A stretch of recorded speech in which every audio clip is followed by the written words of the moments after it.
Hey everybody, welcome to the press. Welcome to the second show of the week. And then we will have a third show that actually will post basically right after this. I'm Ryan Ballantyne. Thanks for being here.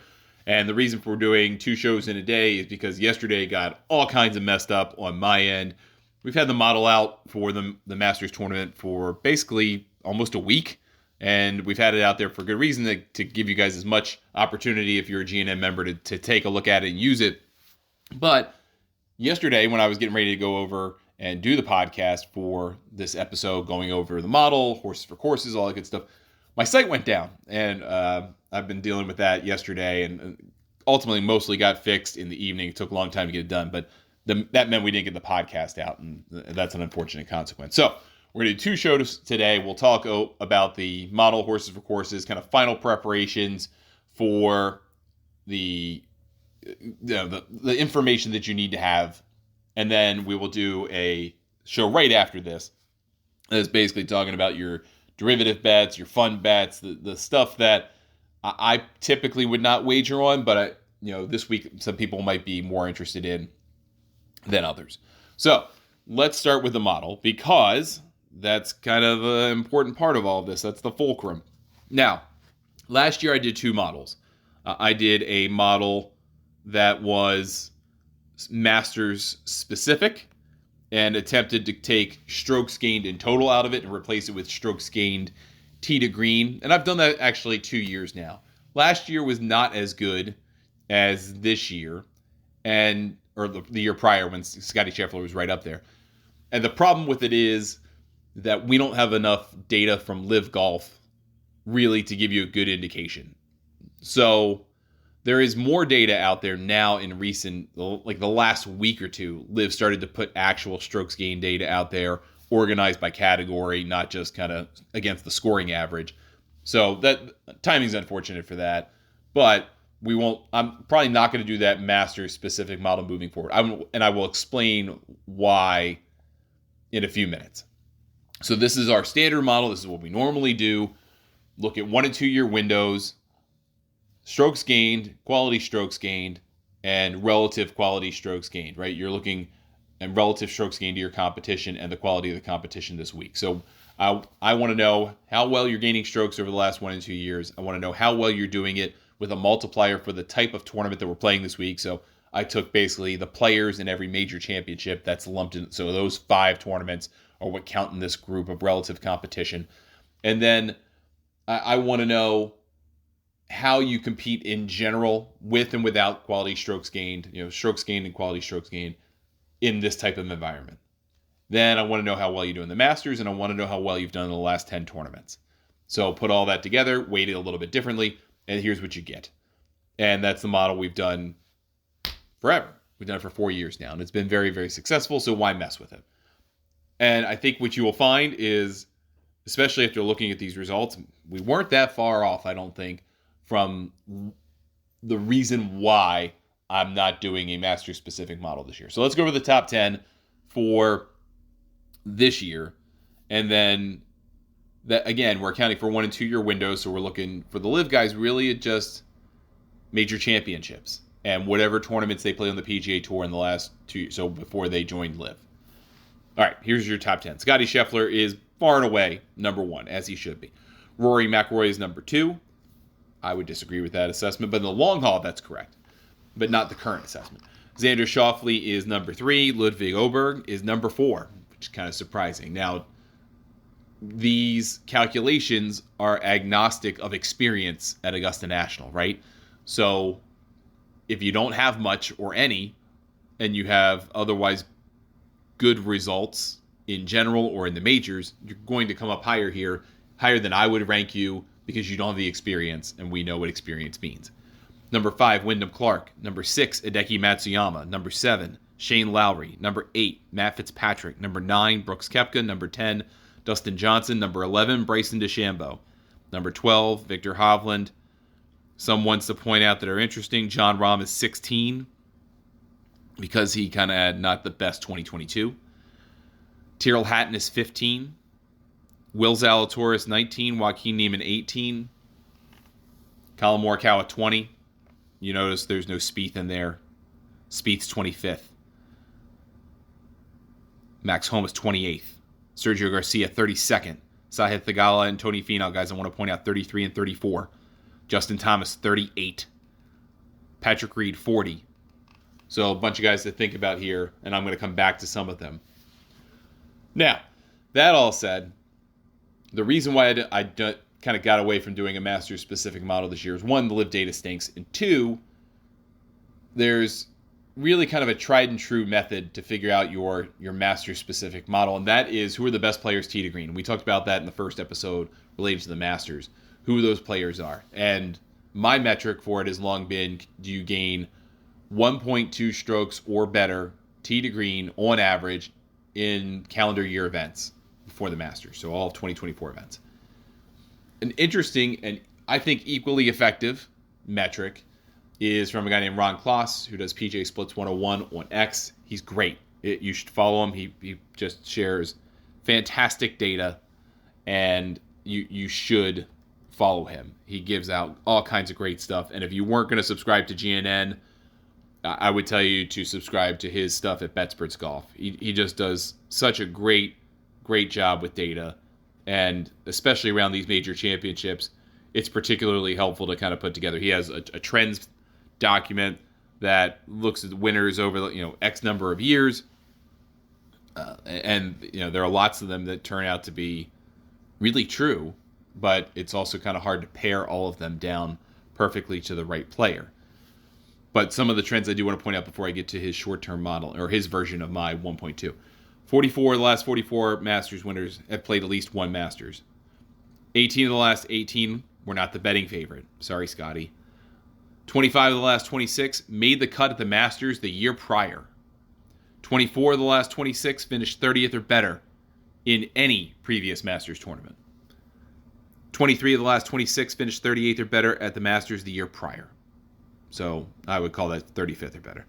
56 of the last 59 did not win the year prior. There's only been 3 repeat champions. 22 of the last 24 were ranked in the top 30 in the world, and that has been a long-term trend for this tournament. 13 of the last 15 had at least 4 previous career wins of some kind at the professional level. So those are important ones. However, what I think is more important for the comparison of modeling here is the data that he talks about around the strokes gained tee to green numbers. So, in the last 12 years, every single Masters winner has gained at least 18 strokes tee to green in their 4 events leading into the Masters. Every single one of them. The lowest is Patrick Reed at 18 on the dot. Everyone else, with the exception of Hideki Matsuyama in 2021, is into the 20s, usually low 20s. I mean, it was actually higher when Bubba Watson was winning in 2012 and 2014. He was well north of 37 strokes, almost 38 in 2014, almost 41 in 2012. And that scale, I don't think really matters. What I'm trying to impress upon you is that you need to be a great tee to green player, and not so much a great putter. I mean, putting can matter, but everyone's going to struggle putting at this tournament. So being a bad putter isn't as bad of a thing. So the 16 players, and he did update this very recently with live data they just put out. So that's helpful. And some of this is probably from Data Golf too, which is, they're kind of gleaning it a little bit, but whatever. It's close enough for what we're trying to do with the live players. So there are 16 players on this list that qualify. Now, I like Wyndham Clark, right? He's been playing great. But he also doesn't meet some of those metrics of Masters champions. And he is just outside of that window. Sahith Theegala, I love his game for this golf course, falls just outside of that window. The players who fit that window, though, they are playing great. So from bottom to top. Bottom is 18.6. That's Bryson DeChambeau. Above that, Lucas Glover, Ludwig Oberg, Austin Eckroat, Cameron Young.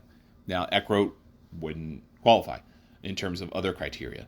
Cameron Young, Sergio Garcia, Rory McIlroy, Siwoo Kim, who I've told a lot of people about. He's now 50-1. I hope you didn't miss that boat. Corey Connor, Shane Lowry. Hope you didn't miss that boat. Xander Schauffele, John Rahm, Akshay Bhatia. Now, Akshay's making his Masters debut, so you almost immediately have to say he can't win because history proves that doesn't happen. Joaquin Niemann, playing great, but never has top 10 in a major. Hideki Matsuyama and Scotty Scheffler is obviously top of the list.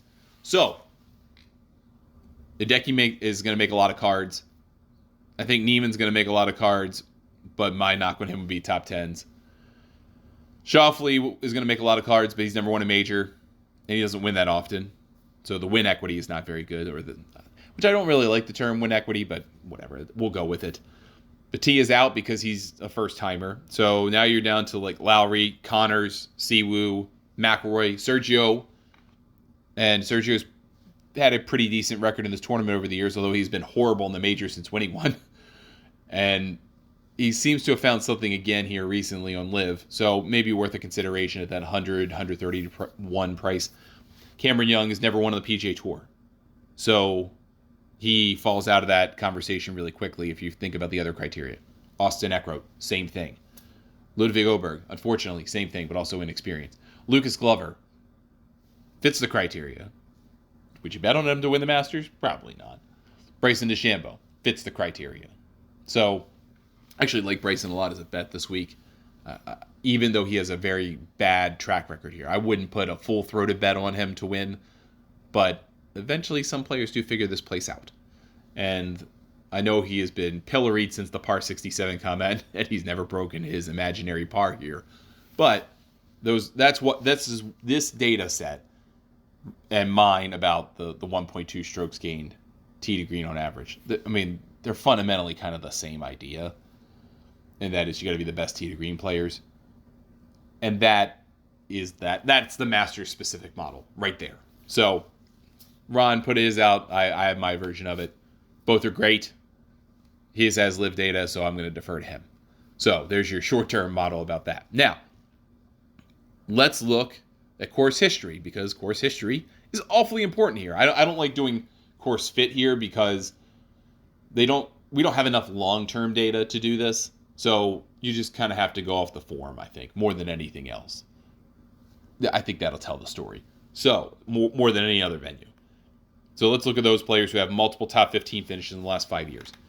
It's a long list, but there is just one player with 4, and there are half dozen with 3. Everyone else is 2. So Patrick Cantlay, 2. Corey Connors, 3. Tony Finau, 2. Fitzpatrick, 2. Sungjae, 2, including that run in 2020. Dustin Johnson, 3. Including the 2020. I'm not discounting that he won the Masters, but it was a very different golf course that year. So please keep that in mind. Brooks Koepka, 3. Probably should have won it by now. Hideki Matsuyama, 3. McIlroy, 2. Morikawa, 2. Jon Rahm's your big horse for course, 4. Patrick Reed, 3. _ Patrick Reed. I know lots of people hate betting him because the thought of him winning makes them sick to their stomach. But the price you're getting for him, given that he's played pretty well in LIV this year and likes this golf course, it is almost a must bet. And I know that's going to make so many people go, ugh, and feel physically repulsed at the idea of betting Patrick Reed to win a second Masters. But in terms of the value, it's there. Xander Schauffele, 3. Scotty Scheffler, 2. Cameron Smith, 3. Again, I kind of discount him. He's not playing particularly well, and he had the food poisoning stuff last week. I don't know where he's at health-wise. Jordan Spieth, 2. Justin Thomas, 3. Will Zalatoris, 2. I'm going to discount Zalatoris not only because he falls out of that tee to green window, but also because I'm very much concerned that his putting is turning back into a pumpkin. So I've said that many times. I will stand by it. If he wins, I'm very sorry. But you can totally disagree with me on that, but that's where I am with it. Justin Thomas, I'm going to discount because he's made a caddy change the week before a major. Like, who does that and turns out to be successful? Doesn't typically work out that way. So, there aren't a lot of players in this field. And most weeks we go, hey, who's had multiple top 15s in the last 5 tournaments? There aren't many of them because, at least on the PGA Tour, a lot of these guys haven't played. Also, top 15s on LIV don't mean quite as much. I think top 10s mean something on LIV, but not top 15s. Maybe even top 8s, but we'll say top 10s. But if you're looking at the PGA Tour trends, there are 5 players in the field who have multiple top 15s. Akshay, between Houston and the win at Texas. Hideki, T6 the Players, T7 the Texas Open, even though he said he is in horrible form to the Japanese media after the tournament. I don't know where that came from. He's playing statistically very good golf. Taylor Moore, tied for 12th at Valspar, Valiant Defense, and then a co-runner-up in the Houston Open. Xander Schauffele, T2 at the Players, T5 at Valspar. Scotty Scheffler, of course, won the Players. He won Bay Hill just before that, but that would be the 6th tournament. Runner-up, co-runner-up at the Houston Open. Obviously, Scheffler's the guy that we're all thinking about, right? I mean, do you want to bet a guy at 4-1 to win the Masters that's not named Tiger Woods? Some people do, some people don't. If you got him before he went down from 8-1 to the 4-1 range, you got him at 6 or 8. Okay, I feel a whole lot better about that than I do about 4-1. If I were you at this point and you didn't catch him in that 6-8, just wait. Hope that Thursday is weird, as we think it's going to be with the weather forecast, because the weather is supposed to be pretty terrible on Thursday. Hope that that works out and that he doesn't play his best golf at the outset. And then go from there and try to catch him live. Maybe get him 10-1. Maybe he bogeys first 2 holes or something. And you're like, well, I kind of still believe. I'm getting a good price now. He's going to catch it up. Okay? So that would be my position on Scotty Scheffler. At this point, I think Hideki's a great play. Lowry, Siwoo are great plays. And they match up with kind of the value proposition. I think Patrick Reed is a potential value play here. I know he doesn't fit this criteria. That's where you're getting part of that price.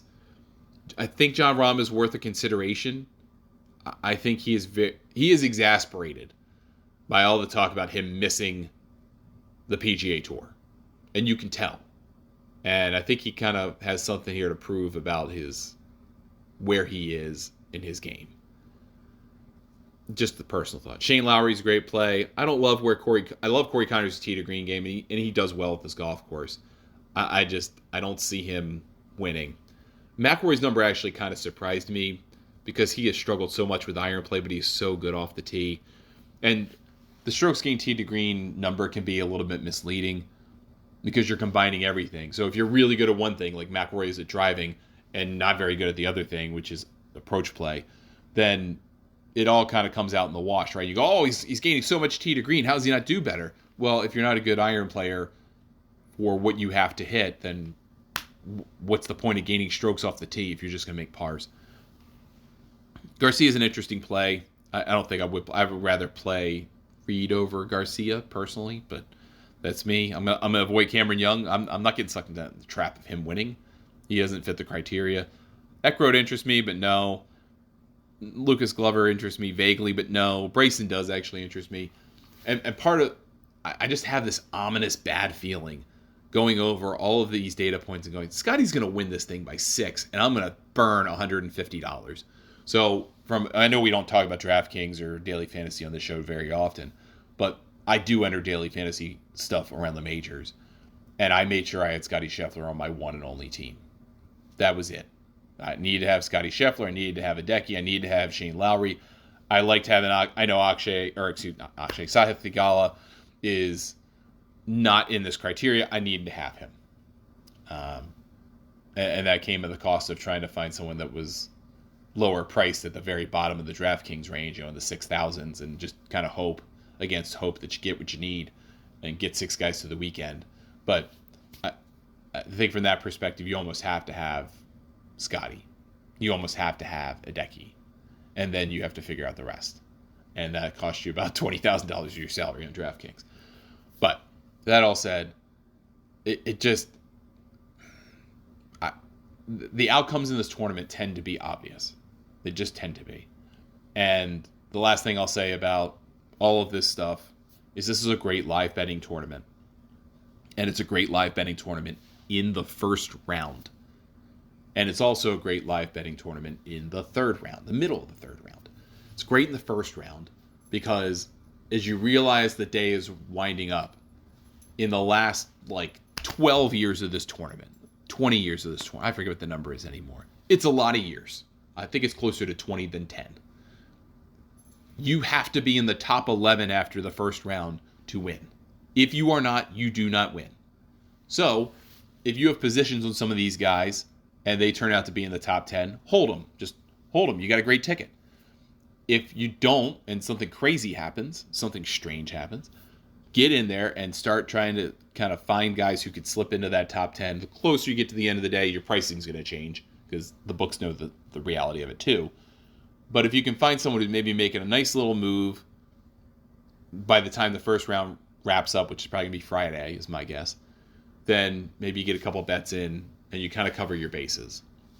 And then, historically speaking, you got to be at least in the final 2 groups to win. Typically, it's the final group. So you have to identify who those 4 or maybe 6 players are, depending on the weather. It's probably going to be 4. Who those players are going to be in the last 2 groups. Because everyone else is typically playing for second place.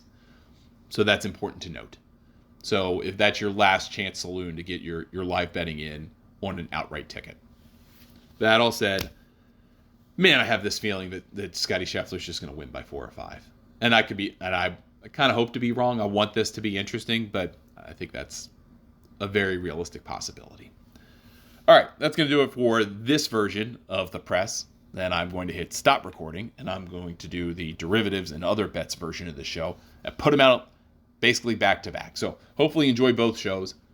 If you haven't already, join Golf News Net for $40 a year. If you join this week, you're going to get this week's Masters in 2024. You'll be good through next year's Masters. So there's still actually some really good value even if you sign up on Wednesday. And it's kind of the right way to play the system. We'll be back literally in minutes with another show. Thanks so much for listening. I'm Ryan Ballengee, and we'll talk to you next time on The Press.